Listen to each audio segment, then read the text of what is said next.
샬롬 할렐루야. 요한계시록 4장 3절에서 4절입니다. 앉으신 이의 모양이 벽옥과 홍보석 같고 또 무지개가 있어 보호자에 둘렀는데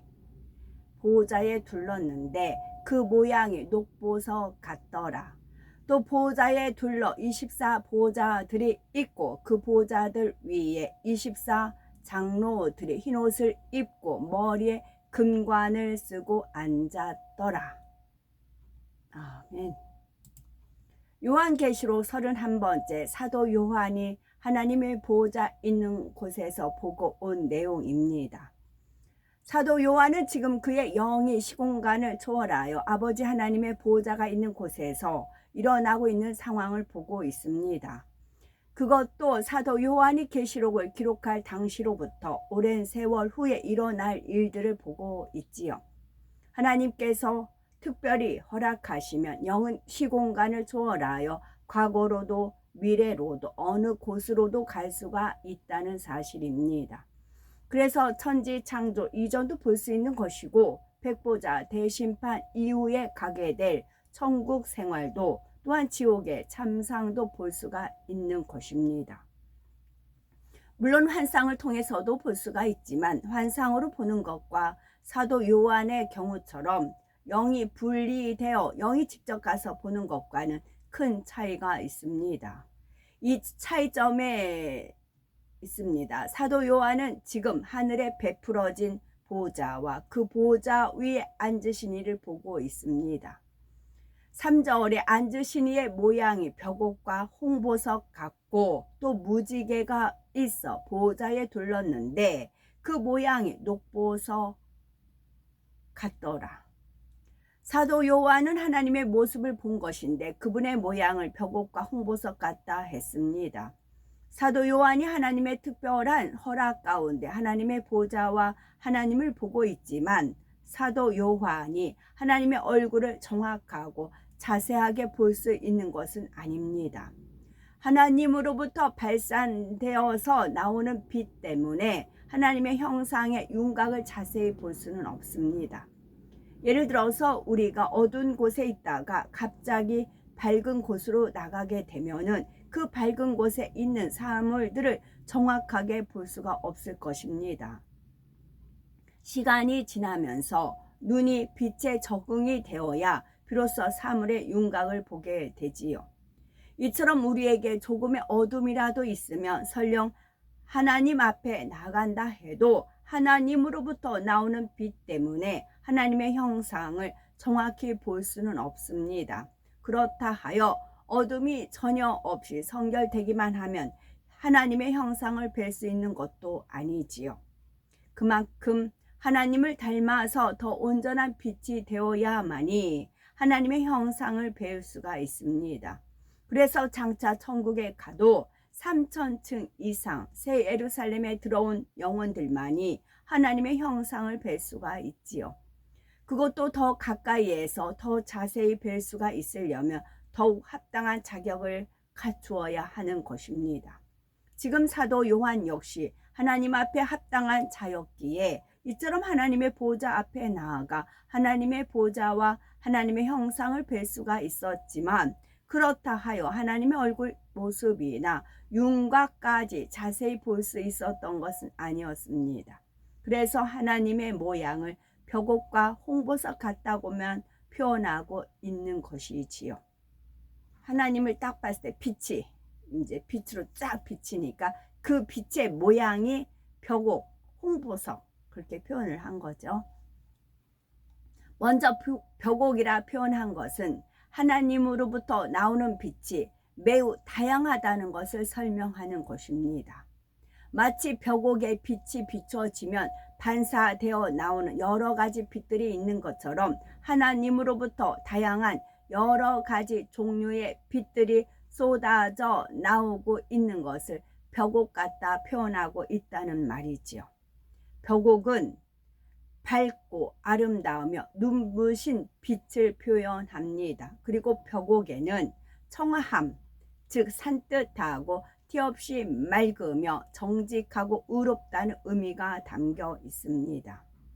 사도 요한의 입장에서는 이처럼 나름대로 이 땅에서 가장 귀하고 아름답게 여기는 보석에 비유하여 표현한 것입니다. 다음으로 홍보석 같다는 것은 밝고 환해서 불꽃과 같이 아름다운 모습을 붉고 아름다운 빛깔의 홍보석에 비유한 것입니다.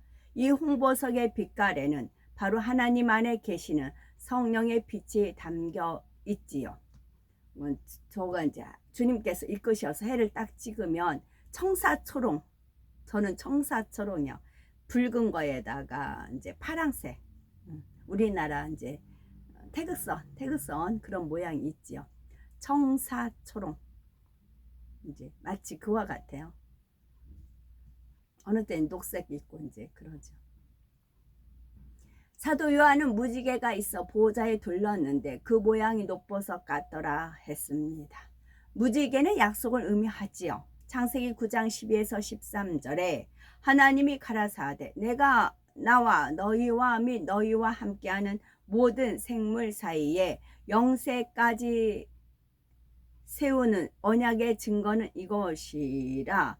내가 내 무지개를 구름 속에 두었나니 이것이 나와 세상과의 언약의 증거니라 했습니다.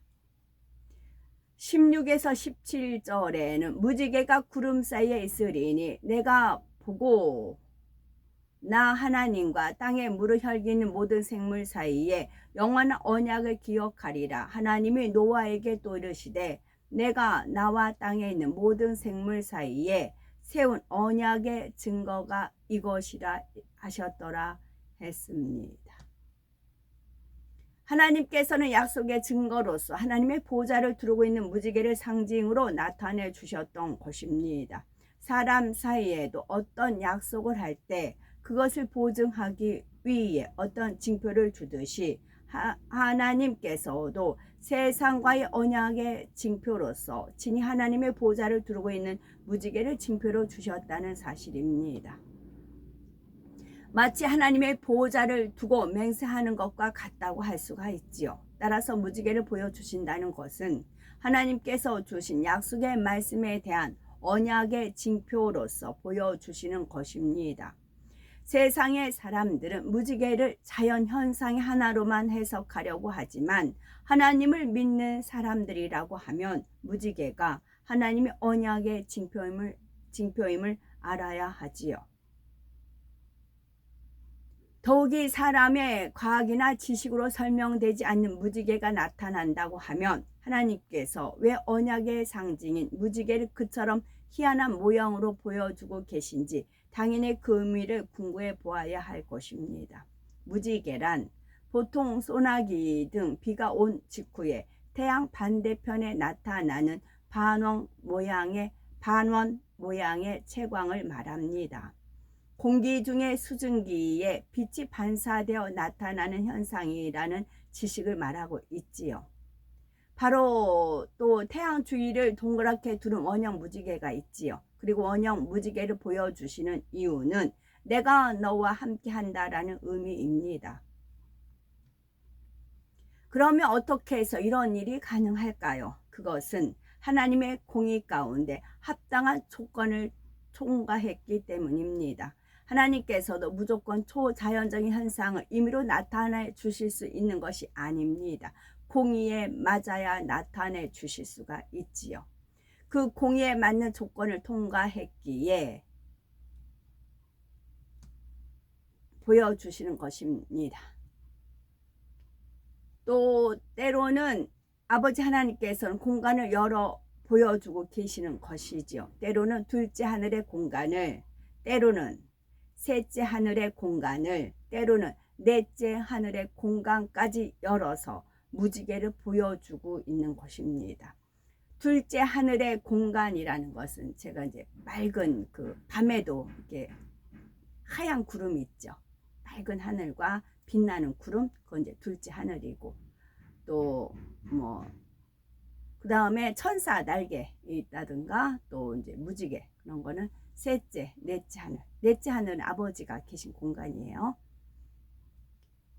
그렇고요.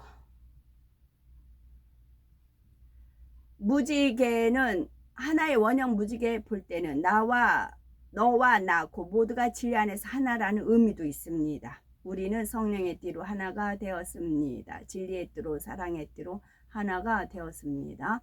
아버지 하나님께서 자녀 삼으시고 하나님의 섭리 가운데 하나됨을 이루어 가신다는 약속의 의미가 있는 것이지요. 또한 2중, 3중의 원형 무지개는 하늘이 분리되어 있음을 보여주는 것이고, 이 중에 원형 무지개는 둘째 하늘을 열어서 2중 원형 무지개는 둘째 하늘을 열어서 3중 원형 무지개는 셋째 하늘까지 열어서 보여주시는 것입니다. 예를 들어서 3중 원형 무지개는 첫째, 둘째, 셋째 하늘에 떠있는 무지개가 동시에 겹쳐져서 보이는 것이라는 것이지요. 또한 대칭 무지개는 아버지 하나님의 하나인 공간 안에서 모든 것이 이루어지게 된다라는 의미입니다. 결국 삼위일체 하나님의 역사로서 모든 것이 베풀어진다고 약속의 의미가 담겨 있습니다. 우리는 무지개를 보실 때마다 더 큰 믿음이 되시고 또한 둘째, 셋째, 넷째 하늘의 공간을 통해서 펼쳐주시는 더 희한하고 놀라운 무지개를 많이 볼 수 있기를 바라고, 한편 사도 요한은 하나님의 보호자를 두른 무지개의 모양과 거기서 나오는 빛을 녹보석으로 비유하고 있습니다. 사도 요한은 여러 가지 빛들을 내는 무지개의 모양을 자신이 있는 지식 안에서 녹보석에 비유한 것이지요. 이 녹보석에는 하나님의 굳건하심과 단단하고 용맹스러우심의 의미가 담겨 있습니다. 세상에서도 레이저쇼와 같은 것을 보면 순간순간 두드러지는 빛이 달라지지요. 어떤 때는 붉은 빛이, 어떤 때는 푸른 빛이, 어떤 때는 흰 빛이 주로 비추면서 때로는 여러 가지 빛들이 함께 빛을 내기도 합니다. 이것을 보는 사람마다 각각 자신이 알고 있는 지식의 한계 안에서 그 장면을 설명하는 내용이 다를 것입니다. 몇 가지 특징적인 색깔만을 대표적으로 들어서 설명하는 사람도 있을 것이고, 혼합된 색깔을 어떻게든 비슷한 색에 비유하여 설명하려는 사람도 있습니다. 지금 사도 요한도 하나님으로부터 나오는 빛들과 하나님의 보호자를 두르고 있는 무지개로부터 나오는 형용할 수 없는 갖가지 빛들을 보면서 그것을 벽옥과 홍보석 그리고 녹보석에 비유하여 나름대로 설명을 하고자 했던 것입니다. 스페인을 가서 거기가 분수쇼가 있더라고요. 분수쇼가 있는데 막 여러 가지 빛이 쫙 이렇게 여러 가지 나와요. 근데 그걸 저는 보는 순간에 지옥 형상이 나타났어요. 저는 지옥 같더라고요. 그 이제 그 스페인 그 5명이 한 명꼴로 문신을 했었어요. 그때가 몇 년대 2019, 20 그 정도였을 거예요. 18년도였겠네요. 18년도였네요. 스페인에 와서 5명이 한 명꼴로 문신을 했거든요. 우리나라도 많지만 제가 이제 평택 미군 부대 앞에 이제 있으면 문신 뭐 5명이 뭐야? 3명? 예, 다 전신 문신. 어마어마합니다. 그때 2018년도에 스페인 보고도 놀래고 왔어요. 우리나라 그 당시 그렇게 진짜 조폭들이나 영화에서 그 문신하는 거 그런 거나 나오잖아요. 그랬는데 지금은 뭐 이루 말할 수가 없어요. 이 거꾸로 가는 세상을 어떻게 바로잡을까요? 찌그러져 가고 있는데 이걸 어떻게 바로잡을까요? 방법 없어요. 다 썩어가는데. 새하늘과 새 땅 다시 재창조하시려는 것밖에 없어요. 또 보호자에 둘러 24 보호자들이 있고 그 보호자들 위에 24 장로들이 흰옷을 입고 머리에 금면류관을 쓰고 앉았더라입니다. 장차 우리가 천국에 가게 되면 그곳에서는 철저한 서열과 질서 가운데 모든 것이 이루어지게 됩니다. 어떤 연회나 행사 때에 각각의 자리가 마련되는 순서도 영적인 서열에 따라 한치의 오차도 없이 정확하지요. 영적으로 그만큼 앞선 분들이 하나님의 보호자에 가까이 앉게 됩니다. 그래서 아버지 하나님의 보호자 좌우편에는 당연히 우리 주님과 성령님의 보호자가 있습니다. 그리고 각각 옆으로는 남자분들 중에 천국에서의 서열이 가장 높은 엘리야, 에녹, 아브라함, 모세 이렇게 네 분이 계시지요. 아버지 하나님, 우편에 주님, 좌편에 성령님, 그 밑에 단계는 엘리야 죽음 안 보고 올라갔어요. 에녹 죽음 안 보고 올라갔어요. 아브라함, 모세 그렇게 있어요. 그 다음 서열이 계속해서 옆으로 있게 되고요. 하지만 서열이 웬만큼 높다고 해서 모두가 하나님의 보호자 가까이에 올 수 있는 것은 아닙니다. 하나님의 보호자 가까이에 올 수 있으려면 적어도 24장로 안에 들어와야 되지요. 물론 24장로는 모든 남자분들이기 때문에 남자분의 서열과는 따로 여자분들의 서열이 있어서 그 중에 서열이 앞선 분들은 당연히 하나님의 보호자 가까이에 있게 됩니다. 여기서 여자분들의 서열 했어요. 그럼 여자분들의 서열 첫째가 뭘 것 같으세요? 질서.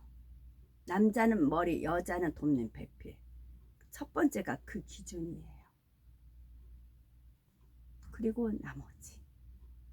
그렇다면 24장로는 과연 어떤 분들일까? 이 땅에서 장로의 직분을 잘 감당한 분들 중에서 24장로가 나오는 것일까요?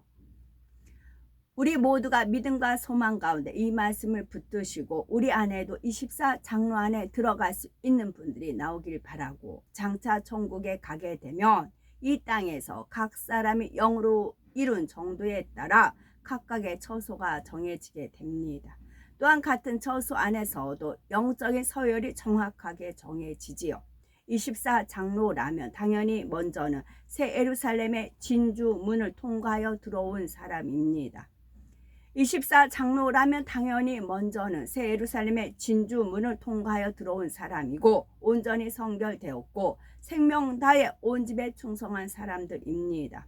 새 예루살렘에 들어온 사람들도 모두가 서열이 정해지게 되는데, 그 중에서도 서열이 앞선 분들은 전체적인 신앙에 있어서도 뛰어나지만 특별히 두드러진 신앙의 분야를 가진 경우입니다. 예를 들어서 믿음, 소망, 사랑, 충성, 선, 진실, 절개 등 각 분야에서 가장 뛰어난 보석 같은 마음을 이룬 분들이 있는 곳입니다. 하나님께서는 바로 이런 사람들을 대표적으로 뽑아 24장로로 세우신 것입니다. 믿음, 소망, 사랑, 선, 진실, 절개. 이렇게 선별된 24사람이 24장로로서 하나님 앞에 서게 됩니다. 하나님 보호자 가까이에 모시고 서서 인간 경작을 잘 받아 나온 자녀들의 대표격으로서 영원히 존귀와 영광을 누리게 되지요. 뿐만 아니라 이들은 마지막 대심판 때에 각 사람의 신앙을 측량하는 기준과 같은 역할을 하게 됩니다. 예를 들어서 어떤 사람이 하나님을 믿다가 핍박에 못 견디어 주님을 부인하고 세상 사람들과 마찬가지로 살다가 마침내 심판대 앞에 섰다고 합시다. 그는 어떻게든 심판을 면해 보려고 자신의 입장에서 열심히 변명할 것입니다. 나는 너무 심한 핍박 때문에 믿음을 지킬 수 없었습니다 라고 말입니다. 그때 바로 극심한 핍박 가운데서도 십자가를 거꾸로 쥐고 순교한 베드로나 사자굴 앞에서도 믿음을 신실하게 지킨 다니엘과 같은 분들이 나서게 됩니다. 그분들이 자신들이 겪었던 상황과 그것을 이겨낸 신앙을 말하게 될 때 자신을 열심히 변명하던 사람은 더 이상 아무런 말도 못하게 되는 것입니다. 반대로 상급 심판을 할 때도 24장로의 역할이 있습니다. 불같이 뜨거운 중심으로 하나님을 사랑하여 충성한 사람이 심판대 앞에 서게 되었다고 합시다. 이때는 24 장로 중에 사도 바울처럼 열정적으로 주를 위해 충성한 분에 비추어 그 사람의 충성이 얼마나 값지고 존귀한 것인지를 측정하게 되지요. 그 결과에 따라 상급을 받게 되는 것입니다. 이처럼 인간 경작 6천년의 역사를 통해 나온 그 수많은 하나님의 자녀들 중에 특별히 선택되어 각 사람들의 심판에 관한 측정 기준이 될 정도라면 과연 24 장로가 얼마나 영예스러운 자리인지 어느 정도는 상상이 되시리라 생각이 됩니다. 24 장로 안에 들어가는 사람과 그들의 신앙에 대해서 살펴보면 우리가 먼저 알아야 할 것은 천국의 남자 서열 중에 1등 엘리야, 2등 에녹, 아브람, 3등 모세 4입니다. 근데 이 네 분은 24 장로에 포함되지 않습니다. 엘리야, 에녹, 아브람, 모세는 제외입니다. 특별한 분들인 거죠. 이는 그분들의 신앙이 부족해서가 아니라 이 네 분은 장차 있을 백보자 대심판조차도 면제될 만큼 아버지 하나님을 온전히 닮아 나온 분들이지요. 그러니까 엘리야, 에녹, 아브람, 모세의 장단점이 있어요. 그러면 내가 장점은 배우면 되고 단점은 내가 기도해서 장점으로 바꾸시면 돼요. 이분들을 본받아 가시면서 나는 할 수 없어요. 내가 하고자 하는 노력이 딱 있으면 하나님 은혜와 능력을 주십니다. 그리고 성령이 도와주십니다. 그래서 침노에 갈 수가 있어요. 1년이란 기간을 딱 잡아 1년 안에 내가 그렇게 한다 노력을 하세요. 목표를 딱 정해 서울대 딱 놓고 하면은 되는 거잖아요. 서울대 내가 서울대가 새 예루살렘입니다. 서울대가 새 예루살렘입니다. 서울대를 딱 놓고 엘리야, 에녹, 아브람, 모세 늘 성경 보시잖아요. 그래서 장점은 내가 보고 그분들 중에 단점 같은 거 있다. 그럼 에녹 같은 경우는 이제 그 시대에 많은 일을 안 했잖아요. 더 내가 많은 일을 하는 것이고 그렇게 이제 단점을 장점화해서 나한테 단점이 있으면 이제 불같이 기도해서 버리고 취해 나가시면 됩니다. 안에서 그러는 거예요. 그분들은 여기까지 읽었고요. 그래서 24 장로보다도 더 높은 차원에서 영광을 누리게 되는 것입니다. 24 장로와는 별도로 하나님 보호자 좌우편에 더 가까이에서 삼위일체 하나님을 보호자하게 되지요. 이분들이 엘리야, 에녹, 아브람, 모세 얼마나 행복하겠어요. 이분들 자체만 보는 것만 가지고 행복하죠. 따라서 24 장로에 들어가는 가장 첫 인물은 남자 서열 중에 5위에 해당하는 사도 바울입니다. 24 장로면 사도 바울부터 시작됩니다. 그래서 요한계시록 그 영화에 보면은 이제 그 요한이 딱 갔을 때 그 이제 이 누구냐 했을 때 그 얘기해주는 설명해주는 부분이 있어요. 그 천국에 올라갔을 때 요한계시록 보면 그때 그분이 사도 바울이라고 하더라고요. 그리고 천국 2서열 중 서열 6위에서 10위에 해당하는 인물들이 있고요. 그는 사도 베드로, 사도 요한, 다윗 사무엘입니다. 사도 바울, 사도 베드로, 요한, 사도 요한, 다윗 사무엘입니다. 24장 5명 말씀드렸고요.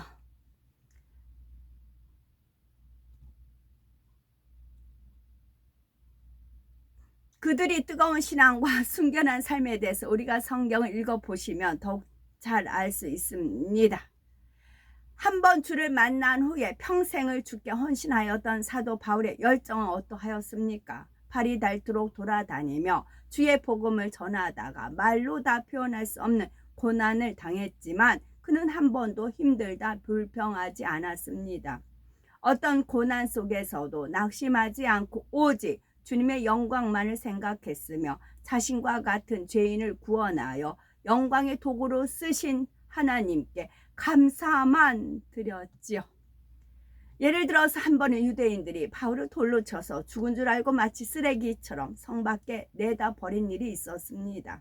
거의 대부분은 이런 일을 당하고 나면 두려워서라도 잠시 주춤할 수가 있지요. 그러나 바울은 이런 일을 당하고도 너무 힘든 일을 겪었으니 잠시 쉬어야겠다 이런 생각조차 하지 않았습니다. 사도행전 14장 20에서 21절에 제자들이 둘러섰을 때에 바울이 일어나 성에 들어갔다가 이튿날 바나바와 함께 데베로 가서 복음을 그 성에서 전하여 많은 사람을 제자로 삼았다 했습니다. 죽음의 문턱에서 간신히 살아난 상황에서도 정신이 들자마자 이처럼 이튿날 곧장 다시 선교 여행을 떠난 것입니다. 하루를 쉰 것도 아니었고 오히려 데베라는 곳에 가서 복음을 전파하여 많은 사람을 제자로 삼았다 했지요. 주를 위해서라면, 주의 나라를 위해서라면 이처럼 자신의 생명이나 몸은 상관없이 열정적으로 생명 다해서 헌신했던 분이 바로 사도 바울이십니다. 사도 바울도 우리와 같은 사람입니다. 돌에 맞고 태장에 맞으면 아플 줄도 알고 먹지 못하며 배고픔의 고통을 느끼며 추위와 더위도 느꼈지요. 배가 파서나요 깊은 바다에 떠다닐 때나 광야를 하루 종일 걸어 여행하려면 어찌 힘들지 않았겠으며 어찌 피곤하지 않았겠습니까? 믿었던 사람들에게 배신을 당하고 이방인들과 동족조차도 그를 배척하며 죽이고자 자신을 쫓아다닐 때 어찌 하루라도 마음 편히 지낼 수가 있었겠습니까? 그러나 오직 하나님의 영광을 위해서 또한 죽어가는 영혼들을 구원하기 위해서 그 모든 것을 무릅쓸 수가 있었던 것입니다. 자신의 정과 욕심 모든 것을 포기하고 주님께만 다 내어드렸던 것이지요.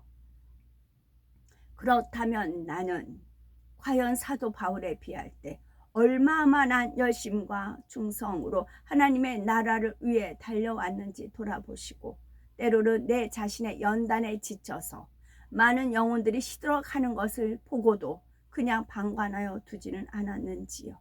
하나님의 나라를 위해 자신의 자리를 지켜야 할 때 힘들다거나 자신의 유익을 구하려는 어떤 이유로 그 자리를 떠나지는 않으셨는지요.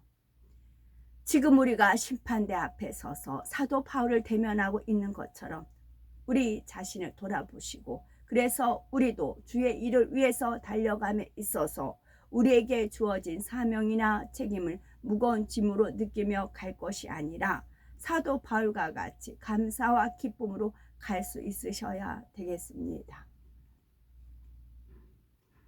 24 장로는 장차 천국에서 너무나 영광스러운 위치에 서게 됩니다. 새 예루살렘에 들어간다는 것만으로도 이루 말할 수 없는 영광인데 그 중에 특별히 선택되어 각 분야에 있어서 인간 경작의 모델과 같이 인정받았다는 것은 너무나 큰 영광이지요.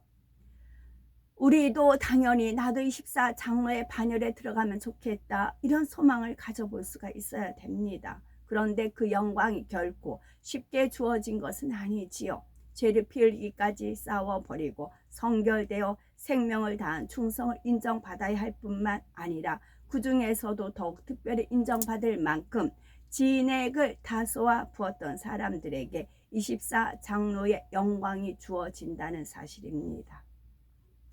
나라는 것은 전혀 없고 오직 주님만을, 오직 영혼들만을, 오직 하나님의 나라만을 위해 살아야지요. 그렇기 때문에 대부분의 사람들이 소망은 가지지만 막상 24 장로 안에는 들어가지 못하는 것입니다.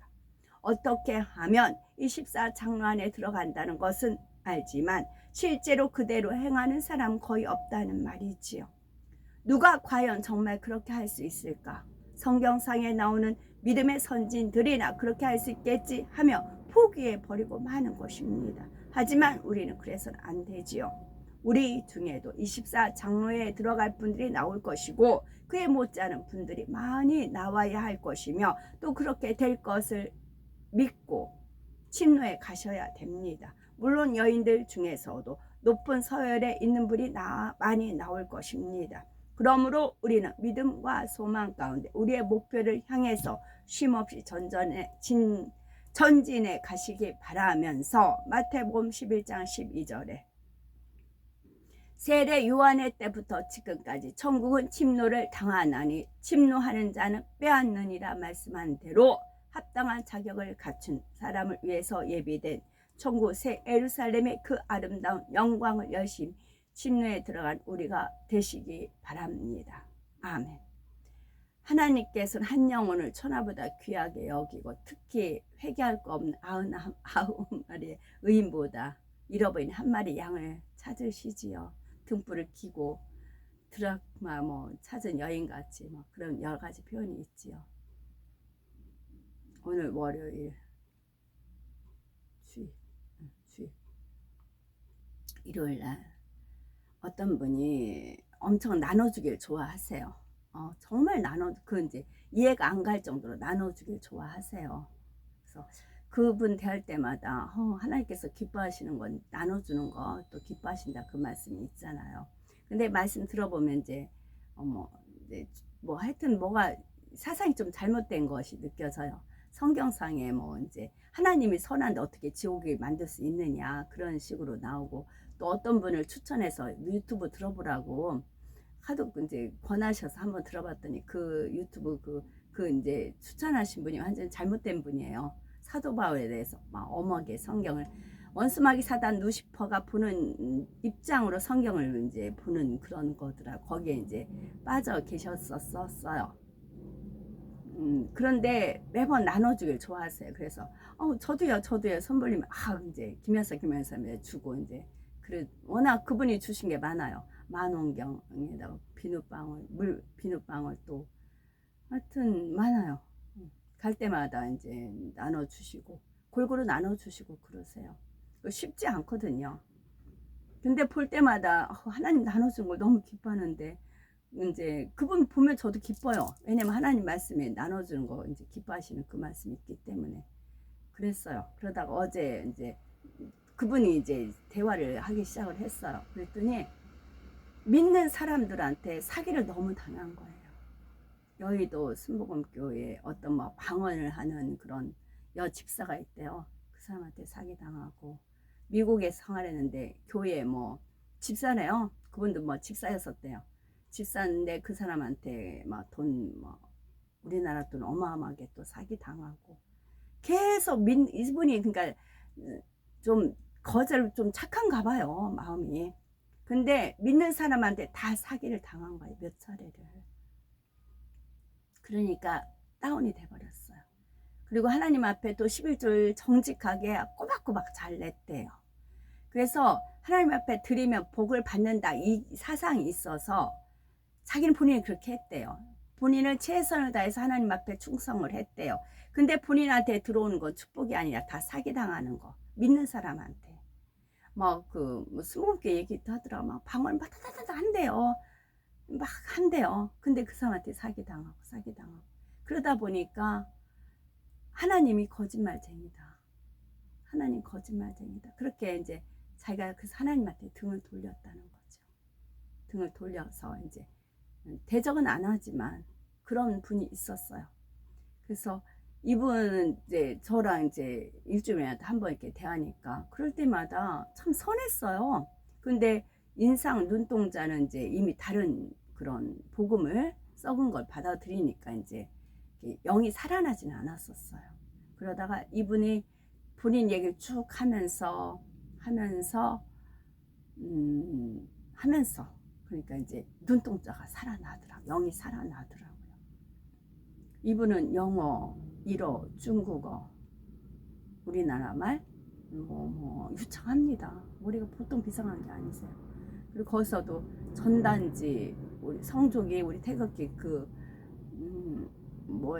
12만 원어치 그걸 이제 본인이 새겨가지고 그 미군 부대에 있는 사람들한테 막 나눠주거든요. 영어 해가면서 주시거든요. 본인 돈을 투자해서 그렇게 나눠주시거든요. 그런 마음이 쉽지가 않거든요.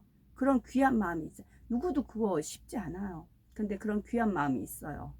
그런데 왜 사기당했어? 믿는 사람들한테. 그래서 저 이제 쭉 얘기 들으면서 하나님이 뭔 잘못이야? 하나님이 뭔 잘못이냐고요. 하나님 때문에. 아니라고요. 그래서 하나님께서는 이분을 온전히 천국 백성으로 삼고 하나님 포기를 안 하시는 거예요. 이스라엘 마음 아팠던 그거를 너무나 쓰리게 아시니까, 하나님께서 아시니까, 그래서 이분을 포기를 못하니까 계속 제가 이제 그분을 만날 수 있는 그런 이제 판이 열려니까 그때마다 간 거죠. 그럴 때마다 그분 대할 때마다 좋았어요. 나눠주기도. 저렇게 나눠주는 거 하나님 기뻐하시는 건데, 복음은 썩은 복음을 지금 현재 듣고 있거든요. 그 사상에 매여 있거든요. 근데 하나님 포기를 안 하시더란 얘기죠. 우리도 포기하지 마시고 끝까지 전진합니다. 아멘.